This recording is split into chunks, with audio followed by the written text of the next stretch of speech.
Philippe de Villiers, parlons de l'Europe à présent. L'Europe des nations a été l'un des combats de votre vie politique. Il s'avère qu'en 2003, et je l'avais déjà annoncé la semaine dernière, en 2003, vous débattez avec Valéry Giscard d'Estaing, qui à l'époque est la plume de la Constitution européenne. Vous avez avec lui un vif échange sur le cœur de cette Constitution. La Constitution européenne qui sera mise aux voix au référendum. Exactement. Oui. Exactement. Mais on est en 200003, donc c'est 2 ans avant le référendum. Ouais. 2 ans avant. Et c'est la plume. J'ai jamais Valéry. revu ce...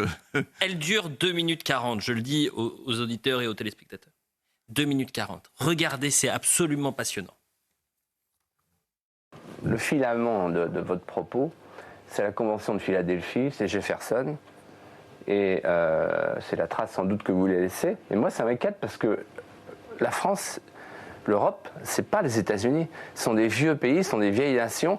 Et on ne peut pas contraindre la géopolitique avec des procédures. Vous n'avez qu'un défaut, mais il est très grave. Très grave. Vous allez beaucoup trop loin. Vous dites des choses qui ne sont pas exactes. Si. Et disant des choses qui ne sont pas exactes, vous trompez les gens.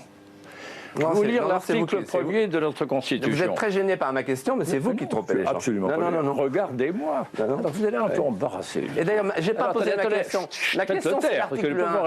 Est-ce que vous êtes d'accord? Est-ce que vous êtes d'accord pour mettre à l'article 1? Si vous me dites oui, tout est réglé. L'Union européenne est une association libre de nations souveraines. Et si vous êtes d'accord pour dire ça, alors vous pouvez appeler votre texte Constitution, ça n'a plus aucune importance. Quel est notre article 1 Inspiré par la volonté des peuples et des États d'Europe, des peuples et des États, de bâtir leur avenir commun. Cette Constitution établit une union au sein de laquelle les politiques des États membres sont coordonnées et qui gère sur le mode fédéral certaines compétences communes. L'Union respecte l'identité nationale de ses États membres. L'identité. Les Kurdes ont une identité. Mais vous me permettez de lire?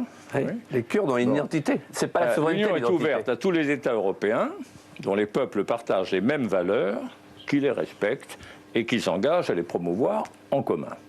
Et on revient sur le problème de l'identité nationale des États membres dans un autre article plus loin. La souveraineté, c'est pas l'identité. Israël a eu une identité pendant des années et des années sans avoir un État. L'État-nation, la souveraineté, c'est un concept juridique, c'est la compétence de la compétence. Vous le savez très bien, Monsieur le Président. La réponse du président Giscard d'Estaing, et puis on s'arrête parce que malheureusement il est très tard. Oui, mais moi je voudrais bien continuer, parce que la construction européenne, elle est voulue par les Européens, elle est voulue par les Français.